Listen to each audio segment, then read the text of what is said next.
Antonio starts right now. And good morning to you. It's Thursday, November 30th. Thanks for joining us. We had that rain overnight. We're going to check in with Mike in just a moment. That's right. So we have some power outages we want to tell you about this morning. We just noticed a short time ago on CPS Energy's website about 1,400 people affected in the area of Loop 410 near Highway 16. This includes Palo Alto College. We'll keep monitoring the outages this morning. Mike, I think it's safe to assume some of this might be weather related? Possibly. I mean, we haven't really had anything big so far overnight, and we're really not going to. Most of it's just been on the light side. No real strong winds have been associated. But again, that's just what some of the observations been looking at from the overnight hours. We're at 59 degrees right now. It's very, very warm. Temperatures are averaging 10 to 15 degrees above normal. And then also notice that bottom number that has really come up. The humidity, and it's going to continue to be coming up throughout a good chunk of the day. Temperature is going to make it up to 70 later on. So instead of just the upper 50s, low 60s like the past couple of days, we are going to be warming up. The aquifer in yesterday's reading did go down another half a foot, and the allergens, just some mold showing up. I assume that number is going to be going up when we get the updated pollen count coming out later on this morning. Here's what it looks like on radar right now. And again, there's not really a whole heck of a lot out there as of right now. And that's pretty much what we're going to be seeing throughout the rest of the morning. Just all of this very light rain, a couple of decent showers ever since midnight. We've had, or since it started just before midnight, we've had about an eighth of an inch of rain, maybe approaching 0.2 of an inch of rain. Again, it is not really a heck of a lot, and you can see we just have these little scattered showers in and around the area, sort of drifting up to the north. Now, what's going to be happening, though, is all this will continue to work its way off to the east. Then that's going to run into some very kind of a volatile atmosphere, if you will, and we're going to talk more about that coming up as far as the chances for severe weather off in the eastern portion of the state. On top of the rain, of course, we've got a lot of fog out there, half-mile visibility at the airport, one at Castroville. This is going to be sticking around. So it's just kind of one of those murky mornings. And look at that. Most of the area is under, it has some fog in one way, shape, or another. And these very mild temperatures out there. Showers this morning, just a little bit of light rain. Just kind of take it easy. Allow yourself a little extra time on the roads because they are slippery. And then all the rain will move on out of here. We're looking at the ending here in town right around noon and then getting off to the east. But then that's when things start to fire up. So some of those storms, like I said, some may be on the stronger, potentially severe side. We hit 70 later on today. Then tomorrow and the weekend, some fog in the morning, otherwise more sunshine. And it's going to be very mild over the weekend. And that's going to be continuing into next week. So first weekend of December and the first few days of December sure aren't going to feel like it. We'll take a closer look at that severe weather, the potentials for that, and who is affected by or may be affected by it coming up in just a couple of minutes. Traffic authorities. Stephen, good morning, sir. Wet roads, any problems yet? Well, Mike, we had a few problems earlier in the morning. I talked to our friends at TransGuide. Those problems have since cleared out. But behind me, as you said, it's a pretty murky morning for a lot of drivers out there. We have our TransGuide cameras on rotation right now to show you how the roads are looking at 37 at 181. You're seeing a little bit more activity out there in that particular part of town. But back there by the airport, roads are a little glossy. So as Mike said, give yourself plenty of time. In the last few minutes, I did see reports of a rollover crash near 1604 near Chavano Park. I need to talk to our friends at TransGuide to find out if we have any cameras in the area that could show us the conditions. But regardless, just give yourself that time, take it slow out on the roads. There's no need to rush if you're heading in from Seguin. Thankfully, we are still in the green along I-10 westbound with 28 minutes to the Alamo City. We're seeing a little bit of a slowdown, though, along 87 northbound. If you're traveling in from Livonia this early, 33 minutes is your drive time. And for our friends down in Floresville, expect about a 25-minute commute right here to San Antonio. But back here on TransGuide, again, our friends at TransGuide have been able to show us a lot of the different shots where we can see some droplets on the TransGuide cameras. We're going to have to watch these roads very closely throughout the morning. But I'm going to step out of here and talk to our friends over there to find out if we can find a shot of that rollover crash along 1604. I'll have another update for you coming up a little bit later on. Mark, stuff. Thank you, Stephen. This morning, the self-proclaimed girlfriend of the Robb Elementary School shooter is in federal custody, and a warning that some of the content in this story may not be suitable for kids. 19-year-old Victoria Gabriela Rodriguez Morales is accused of making threats against the Uvalde community for years. Sarah Costa joins us in studio this morning to explain more on the case. Good morning. Good morning, Mark and Steph. This has been our top story on KSAT.com since we first broke that news yesterday. Rodriguez Morales was arrested in Puerto Rico on a charge of making threats using interstate communications. Just take a look. Court records detail years of alleged threats made against schools in Uvalde, Texas A&M University, and law enforcement. Rodriguez Morales is also accused of making claims on social media that she told former Uvalde CISD Police Chief Pete Arredondo the attack was going to happen before it did. These are exact quotes believed to be from her Instagram account with her spelling and grammar. On May 22nd of this year, law enforcement officials believe that she wrote, quote, "Pete didn't listen to me, and I told him I was going to send someone to shoot their schools only at Uvalde, but he said, quote, yeah, come and prove it," end quote. The next month, on June 14th, she allegedly wrote direct messages with another Instagram account claiming she will kill everyone at Uvalde High School, end quote, the new elementary that they are building, end quote. KSAT Investigates has a full breakdown of the court records and the efforts investigators say they've made to get those threats to stop. You can read that right now on KSAT.com. Mark?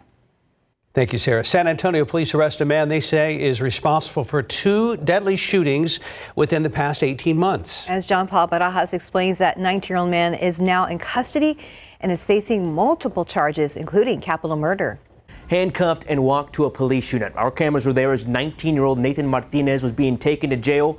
He didn't say a single word, but his criminal history speaks for itself. Last night, he was arrested on warrants of capital murder, and aggravated assault with a deadly weapon. But San Antonio police say that's on top of 4 other felony warrants of possession of a firearm and a controlled substance.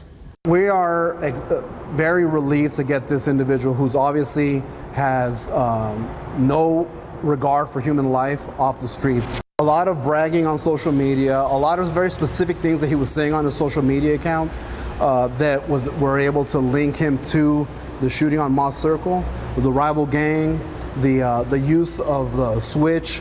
He referred to his handgun that was used.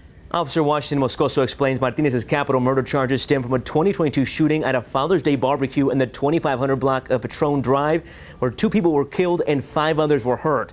The charges for murder and aggravated assault are connected to an August 2023 drive-by shooting on the 2800 block of Moss Circle. That's where police say Martinez shot a 17-year-old boy and his 56-year-old mother as they were drinking coffee under their carport. The teenager was killed, but his mother survived, along with a family dog who was also hurt. Moscoso adds ballistic evidence was found at multiple scenes matching Martinez's description of his gun and the modifications he says he made, making a semi-automatic pistol, a machine pistol, or fully automatic. John Paul Barajas, KSAT 12 News. Now to the Middle East, where Israel and Hamas have agreed to extend their 6-day ceasefire by 1 more day. The new deal is expected to lead to the release of more hostages kidnapped from Israel in exchange for imprisoned Palestinian women and teens. And as ABC's Justin Finch reports, a development coming hours after Hamas released another 16 hostages, including 1 American. Breaking overnight, Israel and Hamas extending their fragile truce for 1 more day. The Qatari Foreign Ministry helping to broker the down-to-the-wire deal, announcing this latest ceasefire was extended under the same terms as the past one. 10 Israeli hostages for 30 imprisoned Palestinian women and teenagers. On Wednesday, Hamas releasing 16 more hostages taken from Israel, including 49-year-old dual American-Israeli citizen Liat Benin. President Biden, who is working personally to free more Americans, saying he's spoken with Benin's family. I talked with her mother and father. They're very appreciative, and things are moving well. Benin's sister Tal speaking to ABC's Matt Gutman. Until we got the final okay that she really was amongst the people that were returned, then I could finally breathe, take a deep breath. Benin, a mother of 3, was kidnapped from her kibbutz along with her husband Aviv, who remains missing. Benin, now the 2nd U.S. hostage released so far. The U.S. says at least 8 more are still missing. It's unclear who is holding them or where. The family of 23-year-old Hirsch Goldberg is holding out hope for his release. His father saying U.S. officials have been supportive. But we are not getting any concrete information, certainly not at a personal level, about Hirsch, our son, from the U.S. In Gaza, the truce extension will allow more aid into the ravaged territory. Secretary of State Antony Blinken is now in Israel, where he says the U.S. will focus on extending the ceasefire to free more hostages and get more aid into Gaza. Blinken also expected to meet with Palestinian President Abbas. Justin Finch, ABC News, Washington. And Henry Kissinger has died. He's known as the Secretary of State who dominated foreign policy under Richard Nixon and Gerald Ford. During that time, the U.S. extricated itself out of Vietnam and broke down barriers with China.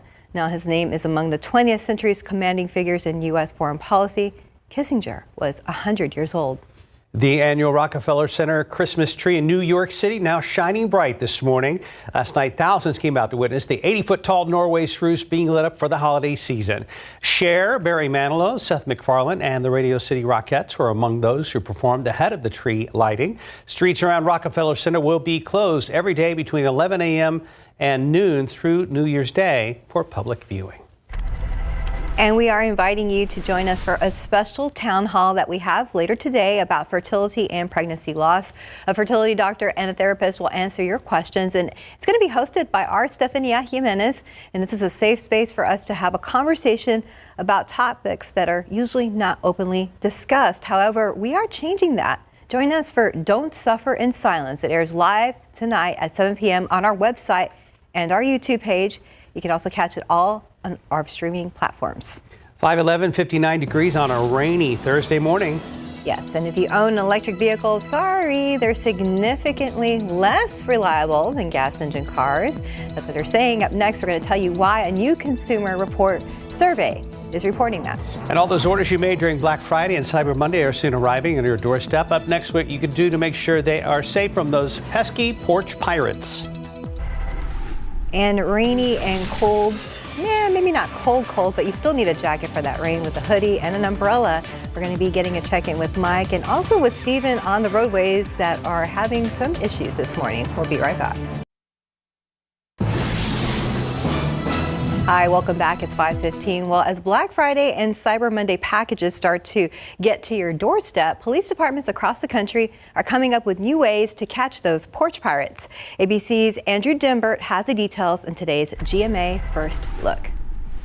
In this morning's GMA First Look, porch pirate alert. Caught on camera, a delivery driver in Kansas approaches the door with a package, sets it down and takes a picture of it, but then he looks around and grabs the package again, taking off with it. And this morning, the victim of that suspected porch theft speaking out to GMA. My initial reaction was shock, because you hear about things like this happening, but they're always like random people in the neighborhood that come and get them. I've never heard of a delivery person doing it. And with all those Black Friday and Cyber Monday packages on the way, authorities say suspected crimes like this one are on the rise nationwide.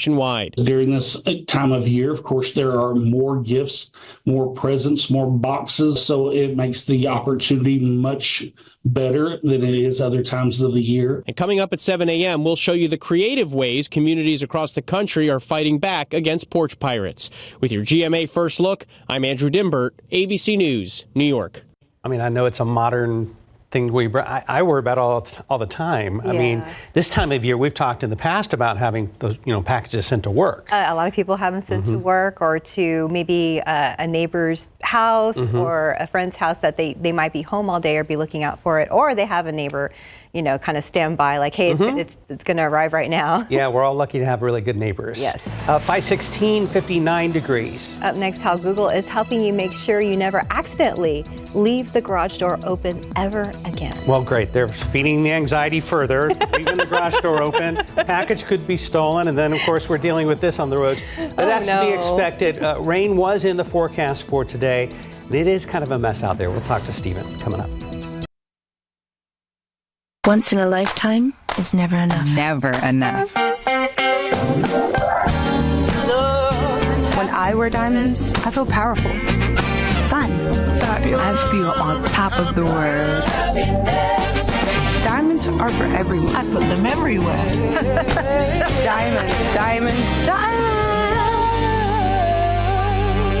Love for all. Diamonds for all.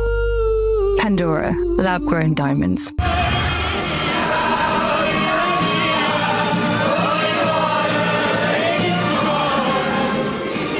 Devotion by Dolce & Gabbana, a new fragrance for her. At Macy's, the fragrance destination. Get in the holiday spirit with Check Cereal's 12 Days of Surprises. Learn easy recipes. Get festive freebies. And more. Shop specially marked boxes of Check Cereal today. 5:20, welcome back. Yeah.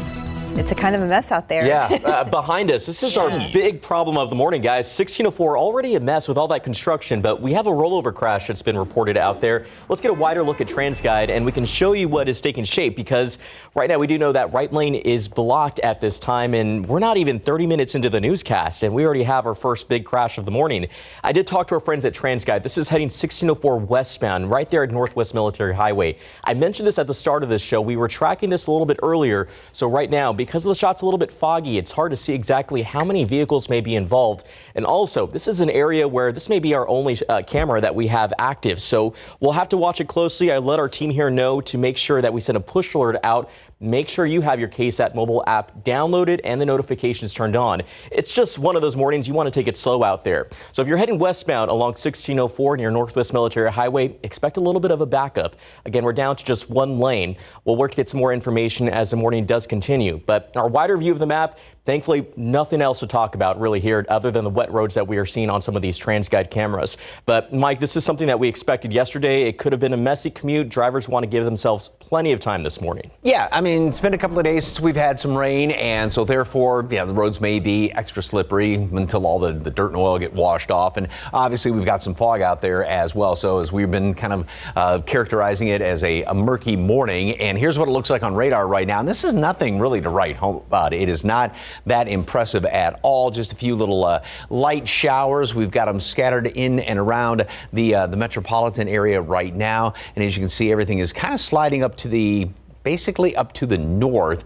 Again, just a few little spots here and there, and then a couple of more off to the east. Nothing again, nothing to really write home about as far as any heavy rain or anything strong. Now, that's maybe the situation, though, later on this afternoon. So here's the computer models. Keeps this little bit of light rain around here throughout the rest of the morning commute. So it's going to be a damp commute throughout the entire morning, basically, up until pretty much about noon when this starts to work its way off to the east. And then well off to the east later on is when things really start to fire up out there. And that's where Storm Prediction Center has a pretty good chance when you get 3 on a scale of 1 to 5 over there right around Houston, just bordering on College Station, the chance for severe storms, high winds, hail, and even the way the atmosphere is set up, a couple of spin-ups of some small tornadoes are definitely possible. Now, obviously, the isolated strong to severe storm does include Austin,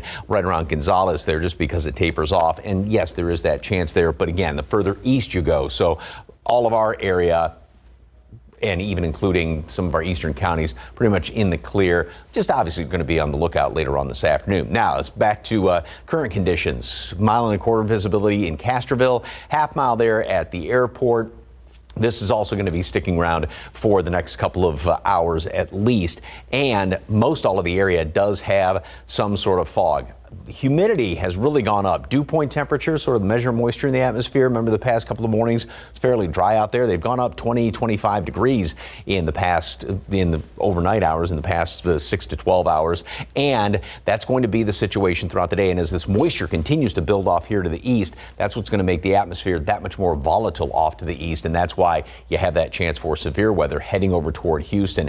Then we get a bit of a front moving through here. All it's really going to do is bring in some drier air, but not in time to prevent some fog tomorrow morning. So we stay in the 50s all morning long, and then we are going to be seeing some sunshine later on today, and we'll make it up to 70 for a high temperature. As far as the next few days, get ready for a non-December-like feel to the forecast. We're going to be in the 70s all the way through the weekend. Like I said, some fog tomorrow morning, and then temperatures are going to be averaging anywhere 5-10 degrees above normal. Plenty of sunshine through the middle of next week. We'll be back.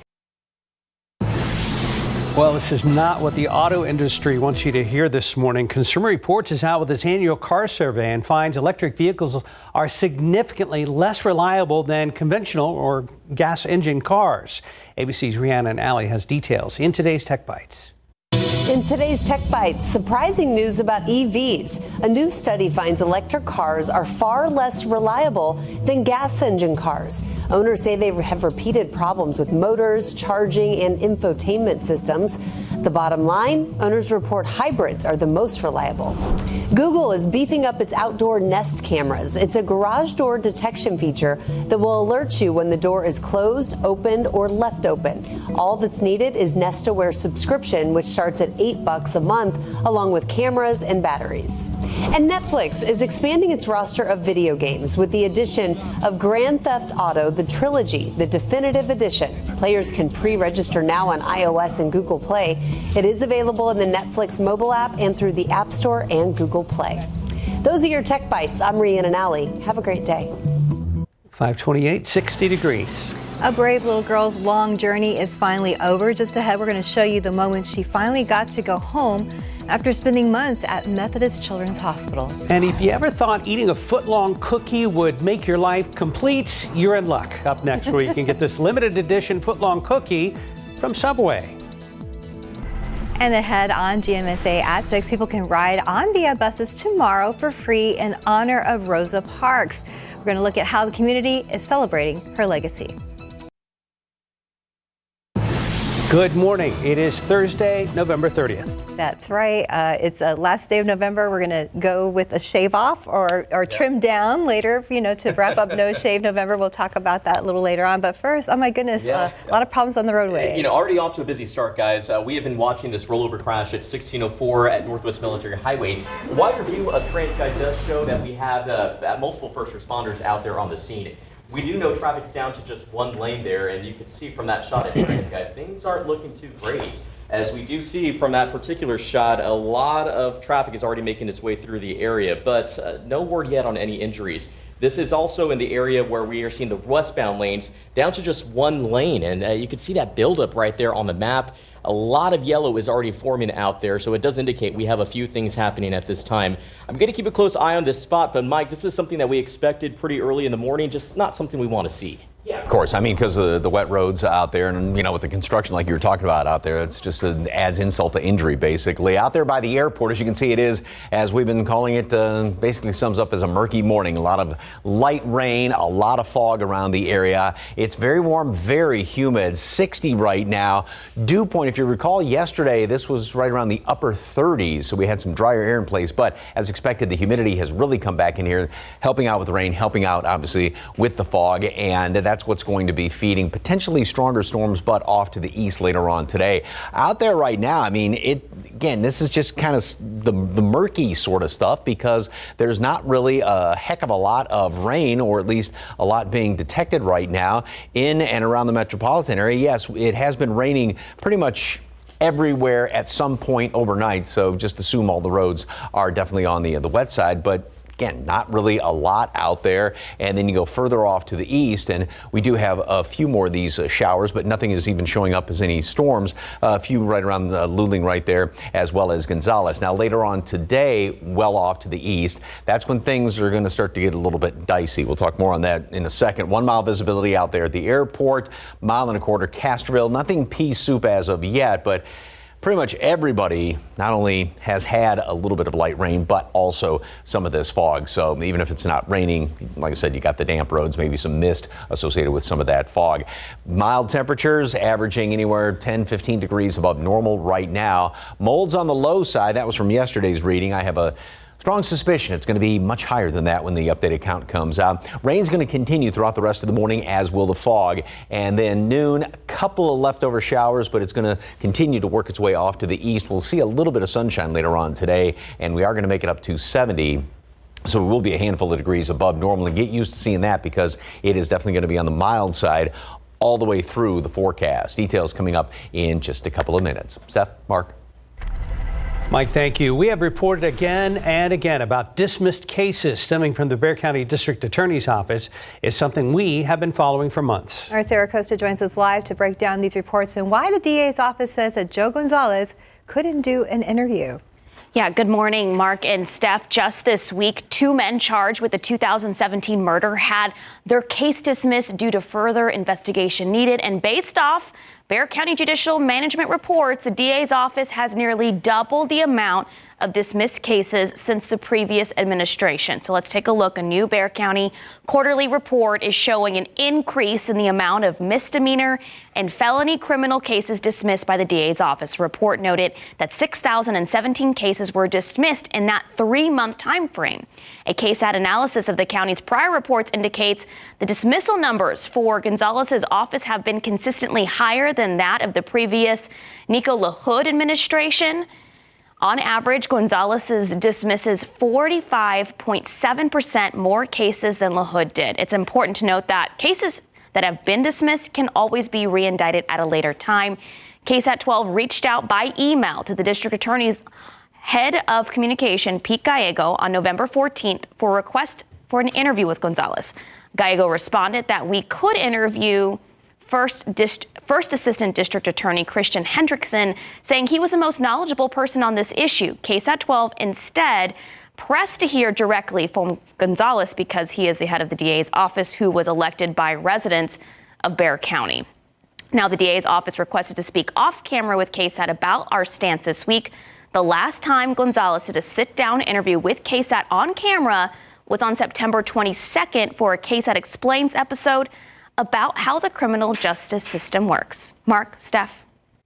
Thank you, Sarah. Well, a man Bexar County deputies say caused a deadly crash on Highway 16 earlier this week is now behind bars. 40-year-old Larry Corus is facing 2 counts of manslaughter in the deaths of 64-year-old Linda Perry and her 40-year-old daughter, Julie. Bexar County Sheriff Javier Salazar says they waited a few days to make the arrest because investigators had to download and retrieve data from the suspect's car computer.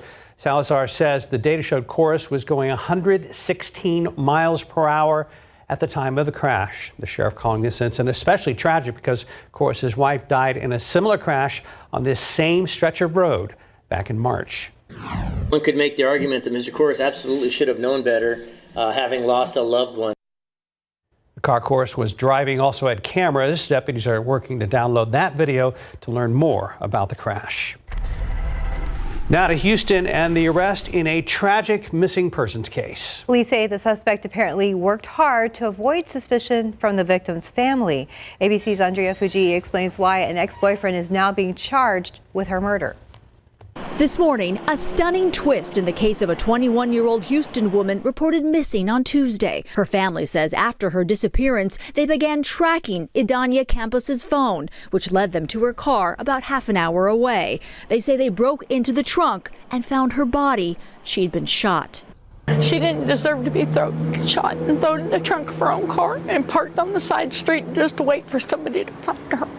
The stunning twist, as the family was searching for Campos, they were joined by her ex-boyfriend, 19-year-old Ariel Cruz, and now he's being charged with her murder. I hope he realizes what he's done. Police say when Cruz was questioned yesterday, he confessed, saying he killed Campos because she had broken up with him.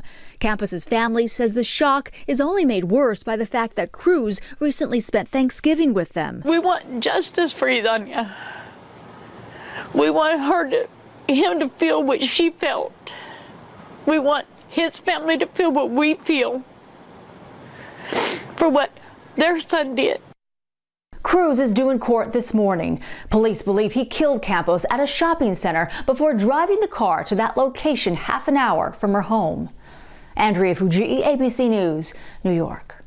Here at home, a brave little girl's long journey is finally over. This is baby Irina. She's finally home after spending the first part of her life at Methodist Children's Hospital. She was born in May with a rare and complex heart condition. Irina underwent life-saving heart surgery, and after many months of recovering, she's finally strong enough to go home. During her recovery journey, the doctors at Methodist Children's Hospital say they were astonished by her progress, and we wish her and her family lots of love and many great healthy years ahead. Yes, we do. Time now is 5:39 and 60 degrees for now. Steph, are you ready for a foot-long cookie? Yes. Okay, up next, there's one place in Texas you can get one soon. We'll tell you where and when. Looks delicious and dangerous. We could share it or not. Share.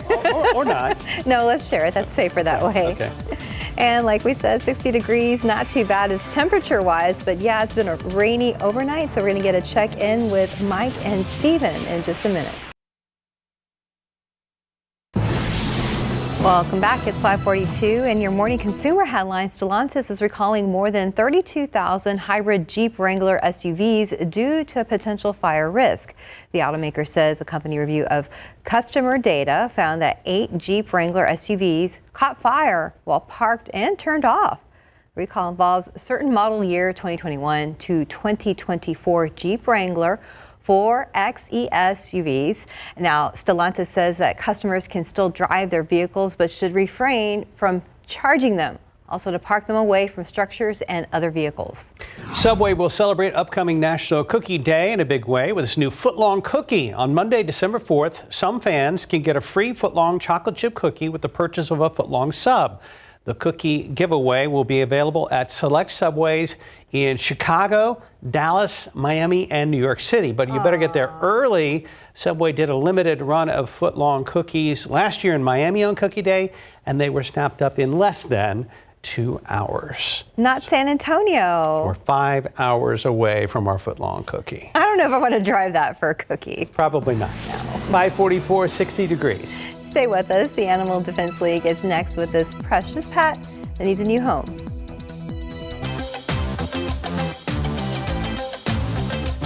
I just want to say a big thank you to all the people who have donated to No Shave November so far. We're so close to getting to our goal of $20,000. For me personally, it was a record-breaking year, so I appreciate everyone that took time to go to my page and donate. That includes Rosie Cepeda. She donated $500 the other day. Jan, Leslie, Neva. And Rebecca Best, also $500. So Sherry, Ollie. Those were the biggest donations I've ever received. But again, thank you to everyone. Mark, Phil, Colleen, and the list goes on. All of our viewers who made this possible. There's still some time left. So go ahead and scan the QR code on your screen right here. Scan the QR code and donate to me because this beard's awesome.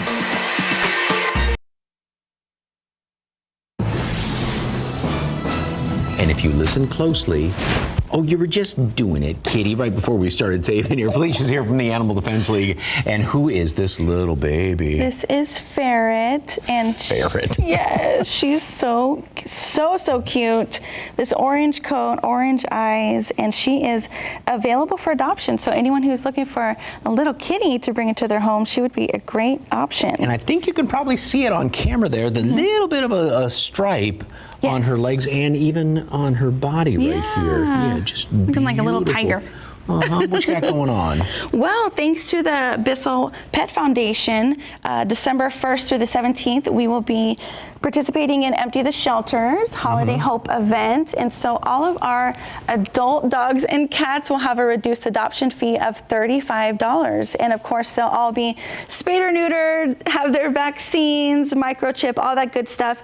And all you have to do is pay that $35 adoption fee and get to take a new baby home. Yes, you're fine. Yeah, so that starts this Friday going through the 17th. Yes. And remember, puppies and kitties, they're always cute for gifts, but it's a lifelong commitment. Exactly. So always remember that. Definitely. Yes. Are you a commitment? And always make sure if you're wanting to adopt, bring your whole family with you so everyone can meet the new companion. Okay. Make sure everyone gets along. Are you crying that you need a home? Okay. Well, if you'd like more information about all the events and that great adoption special going on there, hold still. Claw in the finger. Oh, no. Youch. Oh, man. Forget how sharp those things are. Let me hear the Nacogdoches from the Ball Jolly Center across from the zoo. ADLTexas.org. Thank you, dear. Thank you. All right, let's get another look at the roadways. Here at 1604 Northwest Military Highway, I have been tracking this rollover crash all morning long. As we get closer to 6 a.m., you see a lot more of that traffic coming at your screen there. We do know that it is in the westbound lanes, but it's very tough to make out exactly the progress. Have crews cleared this up just yet? Are we at the tail end? Again, tough to say because that shot is very foggy, but we're going to keep a close eye on it. A little bit of that buildup continues to form out there in the westbound lanes as you approach Northwest Military Highway. So be on the lookout there. We did send a push alert out to your KSAT mobile app. Make sure you have it downloaded and again, notifications turned on. Drive over here shows a new incident that popped up along 281 southbound. This is just before Bassey Road. Another crash I talked to our friends at TransGuide about. It looks like there may only be one unit out there, so may not be that serious, but if we see these crashes linger any longer with more traffic out there, we'll see some serious delays. Quick drive down over here shows a stalled vehicle along I-37 southbound at Carolina Street. Not causing any issues, but make sure you check your vehicles before your commute gets moving. Overall, we've had a pretty busy busy 5 a.m. hour, guys. We're watching a few incidents out there on the roads, but let's just go ahead and see what else is happening out there as we take one last look outside with our TransGuide cameras. Slow down before you approach that curb at 281 at Hildebrand. That tends to be a pretty big problem spot whenever we have damp or wet roads out there, and that's pretty much what we're seeing a lot of on these TransGuide cameras. Yeah, not the day to be messing around with the steering wheel and have both hands on. 10 and 2. Not a cruising day, Mark. Put your coffee down, put your phone down, everything else. All right, this young lady is going to be lacing up her running shoes on Sunday, along with about how many other people? Thousands. Thousands and thousands. Would you rather have, starting off at 50, get up to 70 in the afternoon, or a day like this? You know, as a runner, I would rather have a day like this. However, that being said, I'm glad things are working out the way they are, because there's so many volunteers. Yeah. And there are so many people going out to support runners that this is much better weather for people standing around as opposed to running. Yeah, because there have been some cold. Anyway, yeah, it's going to be great weather this weekend for the marathon and any other activities outside. It was funny, I've been driving around and seeing like stacks of barricades on corners. I'm like, what? Oh yeah, it's for the marathon to block off streets. All right, it is a murky morning out there, and yeah, like Stephen was talking about, just take it easy because the roads everywhere are damp. And when you look at the big picture, I mean, you almost have to squint to see any of this rain. We do obviously have some, and where, even though there's not any rain being detected on radar right now, there is rain being reported around Castroville, Hondo, so a lot of this is very, very light stuff. It's been maybe an eighth of an inch, maybe a little bit more than that out there at the airport this morning. So again, it has not been a heck of a lot by any way, shape, or form. We do have a few more of these showers. If you're going out 10, it's going to be just a wet drive as well. And then further out to the east is where things are going to be getting a lot more active later on today. So we keep these light little showers around, all of the fog around throughout the rest of the morning and going up through basically noon, and then that will continue to taper off, and then that's when things start to get going well off here to the east. And notice even up there around College Station, going to start to see some of those thunderstorms, and some of those may be on the strong, potentially severe side, which is what Storm Prediction Center has. Pretty much same counties are covered by this. It does have our extreme eastern counties right on the fringe there of an isolated strong to potentially severe storm. Not very likely though, but off to the east. High winds, hail, even a few tornadoes. That's going to be one of the threats there, a few of those small spin-ups. Fog all around the area. Everywhere you go this morning is some of that fog, and things aren't really going to be changing over the next couple of hours. We will stay in the mid to upper 50s, 10 to 15 degrees above normal. Again, the rain begins to taper off then by noonish, and we see a little bit of clearing later on in the day. And that's going to be the start with temperatures getting up to 70. That's going to be the start of the warming trend around here. Some fog tomorrow morning, and then we're going to be drying out, and that's going to allow temperatures to get down, not quite down to where we should be, which is mid 40s. And as we were talking about, good looking weekend, temperatures stay in the 70s all the way through the middle portion of next week with plenty of sunshine. Back after this. From now through December 12th, you can donate a pair of new shoes or socks to the Share the Shoes campaign. It's through Zapatos. Drop off those donations at any of the 7 SAPD substations around town. They need shoes and socks for little kids all the way through adults. We have all this information on KSAT.com. Well, ahead in the next hour, GMSA, San Antonio police say the man you see here is facing a capital murder charge over 2 deadly shootings. What we were able to learn about this case overnight. Plus, a new report shows thousands of criminal cases being dismissed by the Bexar County District Attorney's Office. We'll look at why and how they compare to past years. And up next, one of America's top diplomats who shaped global politics for decades is being remembered this morning. A look back at Dr. Henry Kissinger's life and legacy. As you're just now waking up or tuning in, it's a mess on the roads this morning. We have enough water on the roads to create some problems. We've seen a few flashing lights this morning, including those at 1604 at Northwest Military. Good morning. It is rainy and cool out there. We're at 60 degrees, but don't press that snooze on your alarm. It's time to get up, 6 a.m.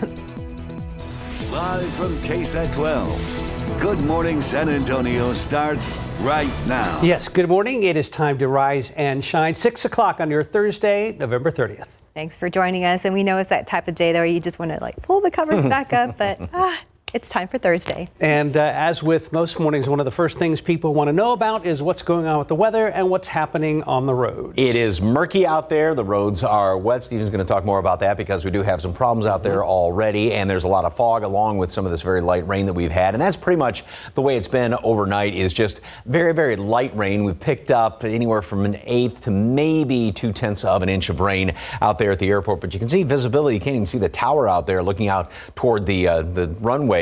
Just a little bit of light rain scattered about pretty much from San Antonio off to the east. This is what's detectable on radar, but even around Castroville, Hondo, where nothing is showing up, still a little bit of light rain is being reported, and there may be some of that mist out there as well, but it's not a huge deal, enough to make obviously the roads wet as we were talking about, plus all of the fog out there. Visibility is down to a half mile at Randolph, 1.5 miles Port SA, and pretty much all of the southern portion of the state has some sort of fog out there, with the exception of Fredericksburg and Junction as of right now. And this is going to be sticking around throughout the rest of the morning commute and through a good chunk of the morning. And then we'll start to clear a little bit from west to east later on today. 60 right now. Normal low temperatures, mid-40s. 10, 15 degrees above normal all across the area, and a bunch more humidity than what we had around here yesterday. And that's going to continue to go up, especially off to the east. Mold is on the low side, and I have a strange feeling it's going to be really high when the updated count comes out later on this morning. Temperatures are going to be mid, upper 50s all around the area, getting up into the 60s. And it'll be a slow warming process, but we will see some more sunshine later on today mixed in with some of these clouds, but still a few sprinkles around here, even through late morning, noon, and they will continue to work their way off to the east. And then we top off today right at 70, and get used to that because we're going to be right around 70, low 70s all the way through the foreseeable future. Weekend forecast details, and we'll talk about some potentially severe storms just to our east. That's coming up in just a couple of minutes. Traffic Authority, so still got problems out there, Stephen? You know, Mike, within the last few moments, some of the flashing lights we saw here at 1604 Northwest Military, looks like they may have disappeared, but we're still seeing a little bit of traffic out there in this direction. Remember, this is the site of a rollover crash. It was reported as a major rollover crash by TxDOT a little bit earlier this morning. And within the last few moments, again, it does look like those flashing lights disappeared, and we're really not seeing so much of a backup as we saw earlier in the westbound lanes right as you approach Northwest Military Highway. But still be on the lookout because issues still exist out there on our roadways. Let's take a drive now over here to our new problem spot. I mentioned this crash earlier at 281 southbound just before Bassey Road, but now we're seeing a little bit of that buildup that is starting to form in the southbound lanes of 281. So just watch out if you have to travel through there. I did see the image pop up on TransGuide, so it does look like we at least have one lane that is blocked. I'll work to get that confirmed through our friends over at TransGuide, but for now, check those vehicles too before your commute does get moving. I-37 southbound at Carolina Street, we still have that stalled vehicle out there. You don't want to be stranded out there, especially with the roads being wet or damp for the most part. Now, the wider view of the map doesn't really show any other issues that are popping up, which is great news. Let's get a quick look at those travel times if you plan on hitting the roads and heading into the Alamo City. Still take your time if you're traveling in from Pleasanton. The drive's not too bad with 27 minutes along I-37 northbound, about 32 minutes along US 90 eastbound if you're heading in from Castroville, and the arrival from Lytle should take you about 21 minutes if you're heading out along I-35 northbound. But before we head over to Mark and Steph, I do want to take one last look outside as we give you a look there at 1604 at Spurs Ranch. Again, roads are wet. Give yourself plenty of time this morning. I'll have another update coming up a little bit later on in the newscast. Guys. Thank you, Stephen. Developing this morning, the self-proclaimed girlfriend of the Robb Elementary School shooter is in federal custody. And a warning that some of the content in this story may not be suitable for kids. 19-year-old Victoria Gabriela Rodriguez Morales is accused of making threats against the Uvalde community for years. Sarah Costa joined us here live in the studio to explain more on the case. Good morning, Mark and Steph. Yeah, Rodriguez Morales was arrested in Puerto Rico on a charge of making threats using interstate communication. So court records detail years of alleged threats made against schools in Uvalde, Texas A&M University, and law enforcement. Rodriguez Morales is also accused of making claims on social media that she told former Uvalde CISD Police Chief Pete Arredondo the attack was going to happen before it did. So let's take a look. On your screen, you can see exact quotes believed to be from her Instagram account with her spelling and her grammar. On May 22nd of this year, law enforcement officials believe that she wrote that Pete didn't listen to her and that he replied to come and prove it. The next month, on June 14th, she allegedly wrote direct messages with another Instagram account claiming that she would kill everyone at Uvalde High School and the new elementary school that they are building. KSAT Investigates has a full breakdown of the court records and the efforts investigators say they've made to get those threats to stop. You can read that right now. Just head to our website, ksat.com. Steph. Thank you, Sarah. A Texas man that admitted he set an Austin synagogue on fire because he hated Jewish people will spend the next decade in jail. So Franklin Seacrest pleaded guilty to arson and a hate crime causing damage to religious property after he lit the Beth Israel synagogue on fire on the night of Halloween in 2021. The 20-year-old was ordered to pay $470,000 in restitution to the congregation and will be under supervised release once he gets out of prison. Topping your morning headlines, the death of Dr. Henry Kissinger at the age of 100 leaves the nation reflecting on his controversial legacy. ABC's Andrew Dimbert looks back on his time as a commanding figure, influencing our history from relations with China to the Vietnam War. Henry Kissinger leaves behind a complicated legacy after passing away at age 100. Foreign policy has to reflect the continuing values of the American people. Instantly recognizable with his thick glasses and deep voice, Kissinger forged U.S. foreign policy during critical moments in American history. He fled Nazi Germany in the 1930s, eventually becoming a U.S. citizen, then a political scientist at Harvard. In 1969, President Nixon named him National Security Advisor. 4 years later, Kissinger was Secretary of State, opening diplomatic relations with China and reducing tensions with the Soviet Union. He changed the paradigm of the Cold War by establishing détente with the Soviets and being the architect of opening China and changing the Cold War dynamic. But Kissinger also faced criticism. He was accused of supporting a right-wing coup in Chile, and he played a major role in the Nixon administration's policy that escalated, then ended the Vietnam War. Tensions rose when Kissinger helped orchestrate the controversial and secret U.S. bombing campaign in Cambodia, which killed tens of thousands of people. He was labeled a war criminal, much to his consternation and concern. The Watergate scandal led to Nixon's resignation, but Kissinger stayed on as Secretary of State under President Ford, eventually leaving office in 1977. But he'd continue to advise presidents of both parties for years to come. Henry Kissinger, as much as anyone, was an emblem of American diplomacy and of foreign policy wisdom and sagacity. His presence was felt on the world stage long after he left government, traveling to China this past summer, meeting with President Xi Jinping, and meeting with Ukraine's President Zelensky in September. Just last month, Kissinger spoke to an annual gala promoting U.S.-China relations. ABC News contributor and presidential historian Mark Updegrove spoke with him about his legacy. So I've always been deeply grateful to this country, and I know what it represents to the peace in the world. I tried to do the best I could, and that's all I can say. The Chinese ambassador to the U.S. released a statement overnight calling Kissinger a most valued friend of China. Andrew Dimbert, ABC News, New York. Back here in Texas, a 21-year-old woman from Houston who's reported missing has been found dead. 21-year-old Idania Campos's body was found inside the trunk of her car, according to Houston police. Campos's family started tracking her phone, which led to the discovery.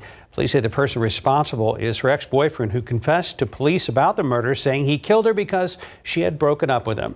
A suspect is due in court later this morning. Police believe that he killed Campos at a shopping center before driving the car to a location half an hour from her home.